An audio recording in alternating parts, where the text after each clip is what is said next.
Game day, Scott Garrard. What is up, man? Good to have you on the program. Thanks for joining us. I love these Fridays with Utah State. I think this is a tradition that hopefully we keep for a long, long time, and here we are, the 90th meeting. Blood on my feet.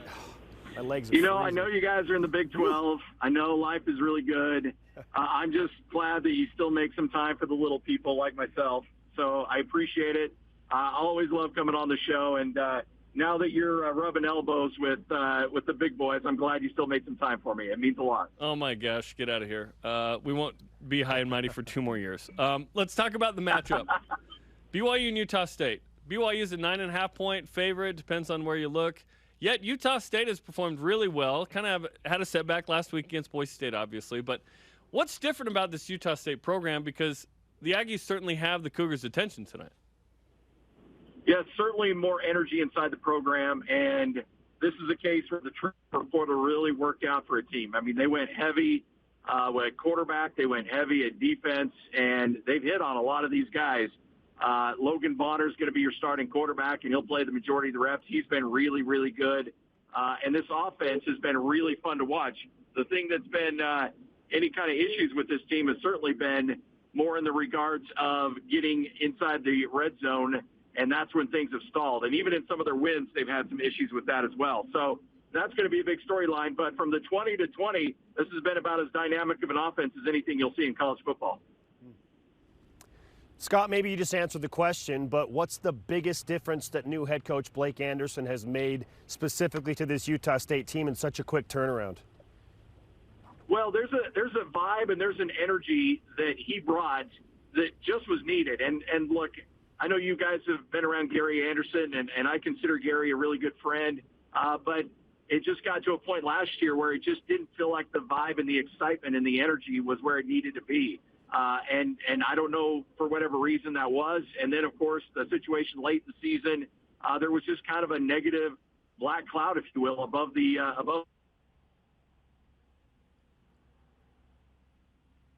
His message was, look, you didn't choose me. I choose you. I will do everything to earn your trust. He brought in a really young and energetic coaching staff, a really great strength and conditioning coach. And these guys bought in, and they mixed well with the transfers. There was an influx of talent, but it all starts and ends with Blake Anderson. He's as dynamic and exciting as a coach that you've seen. And the fact that he's already got 3 wins when Vegas had him at maybe 3 wins total for a season really shows the work that he's done. Now, again, there's still some things to fix, and there's some things that they need to do going forward, and they'll address those. But they've obviously this start to the season has exceeded a lot of our expectations for sure. Yeah, ahead of schedule, which is the great news for the Aggies fans. We were talking earlier about our confidence going into this game, whether there was any trepidation a la 2014, ranked in the top 20, undefeated, playing Utah State. Obviously, an injury to Taysom Hill derailed that entire season. Tonight, Jaron Hall or Baylor Romney, right? Waiting to see if Jaron Hall's healthy. If Baylor gets a start, we'll see. What's the confidence level on the other side for Utah State, having been 3-0, playing on CBS, Boise State coming to town, and that certainly wasn't the performance the Aggies were hoping for, but hey, another big game, in comes BYU.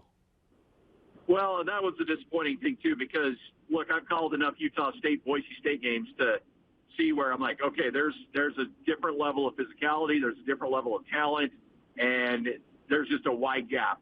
And that wasn't the case. And if you watch that game, you saw that Utah State was as physical as Boise State. Talent-wise, they were right there with Boise State. It just was execution. And when you make 4 trips inside the red zone and you only come away with 3 points,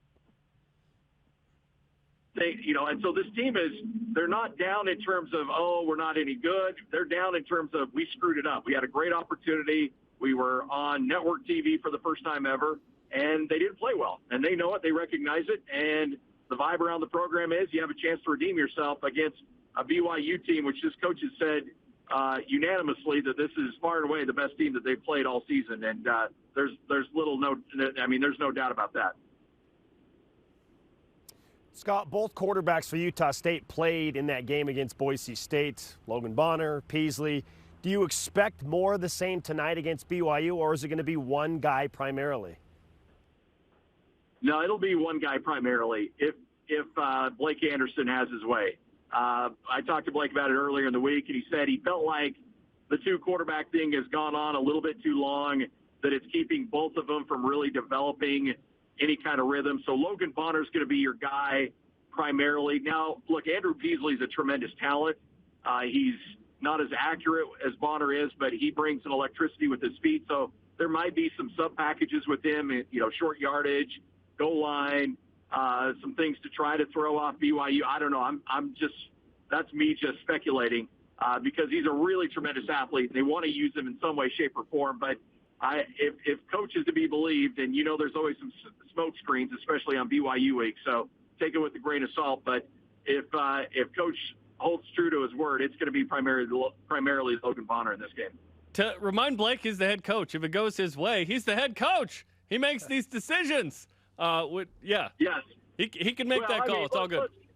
Yeah, but let's be honest here. You're a coach, and you say things to the media, and then sometimes that doesn't always happen because you don't want stuff to get out. So sure. I'm just saying that, there might be some deceptive actions going on. That's never happened before in college football. We've never seen that before. It has never, ever happened. And, when we had Matt Wells on here a few years ago, and we said, is Chucky Keaton playing this week? And he wasn't. We already knew. He said, is Nyborg back there? He was not back here telling us what was going on. But anyway, let's talk about a couple of playmakers on the Utah State side that really stick out. Devin Tompkins, top 5 in the country in receiving right now. He's been fantastic. And then Justin Rice. Justin Rice has been a big surprise, although he played well at Fresno State, right? But these are two guys to watch out for tonight. Yeah, those are the two you're going to point to really quickly. Devin Tompkins, look, he's like 5'8", 155. He's not a big guy at all, but he just finds ways to get open. And he's as dynamic of a receiver as you'll find anywhere. And they'll play him all over. They'll line him up in the backfield to motion him out of the backfield. They'll have him in the slot. They'll go man up. I mean, they feel like they can do a lot of things with him. So he's a really dynamic player to keep an eye on. Calvin Tyler's really separated himself at running back. He's had a really good start to the season. Justin Rice, your best defensive player, led the nation in TFLs last season. He's just got a nose for the ball. And he was the one that essentially saved the game against Air Force by getting a strip fumble recovery at the end of that game to finish off Air Force. So he's as good of a defensive player as you'll see. So there's some good players, and it should be fun to watch this game tonight for sure. The fabulous Scott Garrard, voice of the Utah State Aggies on BYU Sports Nation. I'm sitting outside Maverick Stadium right now, Scott, and I applaud the effort of Blake Anderson and whoever made it so that the Utah State student section is now behind the visiting team. I think that is a brilliant gamesmanship move. That said, how much of an advantage do you really think that creates against a team like BYU? Well, I mean, let's be honest. If you're allowing fans to get inside your head, then that might be a you problem. I don't think it'll affect teams that much. And let's be honest here. The Utah State student section is well-behaved, polite, nice, courteous. There's not going to be any issues whatsoever. It'll be please, thank you, have a good game, good luck. I mean, those are the kind of messages that are going to get across tonight. So I don't anticipate it's going to play a big role in this game. It's an uplifting moment, prior to general conference for these BYU fans and Utah State fans. It just really carries into that. You know what I'm saying? Okay, the BYU defense last week, there were moments where it was like, wait, shouldn't this be a little different? There were some injuries, blah, blah, blah. BYU's defense has been questioned this week. Do you feel like Utah State feels like there's an opportunity there against BYU's defense? I think and I'm not getting this from any coaches. This is just me. I think that there's probably a vibe that Utah State has been able to run the ball pretty well this year. I mean, they're averaging over 200 yards on the ground. And so I think that there's probably a vibe that, okay, we might be able to get some yards on the ground against this team. Throwing the ball is going to be interesting. I think Boise State provided a pretty good blueprint of what you can do against this Utah State offense, particularly in the second half and in the red zone. So that'll be interesting to see if BYU can execute what Boise State did last week in terms of their coverages and if Utah State can adjust to that. So I think Utah State's going to put some points on the board tonight. I think that there's some confidence level. I think the big question is, can Utah State's defense slow down BYU? I don't know what the over-under is. Entertainment purposes only, kids. I don't recommend any of that stuff, but I would say this might be a game you may want to look at the over. 60.5 is what we're told. 60.5. You like the over there still? You know what? I'd still go over on that one. Yeah, me too. Me too. I think this could be a light up scoreboard night. Yeah. Should be fun. Right. And look, there's been some of these Friday night games that have been really, really entertaining, and I anticipate we'll probably have another one of those.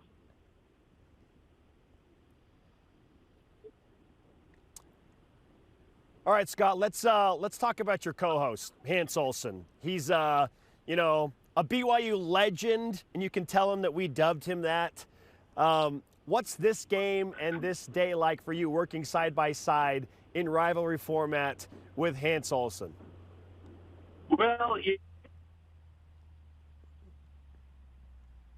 BYU, but I don't know if you take the BYU out of the boy. And so Hans does a tremendous job of playing it right down the middle. He's very cognizant. Obviously, he's got great relationships at BYU and Utah. His uncle's name is on the field in Logan. And so he does his best. But, yeah, I'm not going to lie. There's a little something different in the air between the two of us on this week. And, there might be some things riding on this game, and it could get a little ugly. When Utah State won 2 in a row, I was more than happy to let him know about it. When BYU snapped that streak and won soundly in Logan 2 years ago, he was more than happy to remind me about that. So, yeah, it's fun. We get along really well. He's great. And but yeah, there might be a little little something in the air between us on this, especially on the air today, for sure. What exactly are we talking about here? No, everything we do, we are obviously big food guys. So when we go out to eat, we ring up a pretty good bill. So let's just say there's going to be a significant amount of lunches and a significant amount of pricey lunches on the line on this one. I am making him give me some points, though. We might not go straight up on this one. Oh. It might not be the 9, but there might have to be some points involved on this one. The ultimate concession, needing the points. Yeah.